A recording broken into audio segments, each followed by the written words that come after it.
క్రొత్తగా జన్మించితేనే కాని దేవుని రాజ్యమును చూడలేడని నీతో నిశ్చయముగా చెప్పుచున్నాను ఆయన. హల్లెలూయా.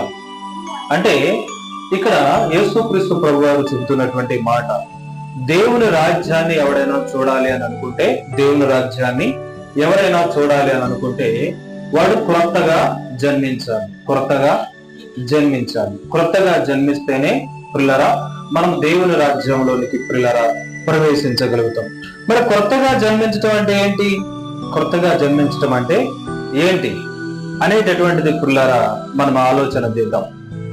కొత్తగా జన్మించడము అని అంటే పిల్లరా, యేసుక్రీస్తు ప్రభువారు చెప్పాడు, ఒకడు నీటి మూలముగాను ఆత్మ మూలంగాను జన్మించితేనే వాడు దేవుని రాజ్యంలో ప్రవేశింపగలుగుతాడు, కానీ లేకపోతే ప్రవేశింపలేవడని, దేవుని రాజ్యంలో ప్రవేశించలేదని మీతో నిశ్చయముగా చెప్పుచున్నాను అని చెప్పేసి ఆయన చెప్పడం జరిగింది పిల్లరా.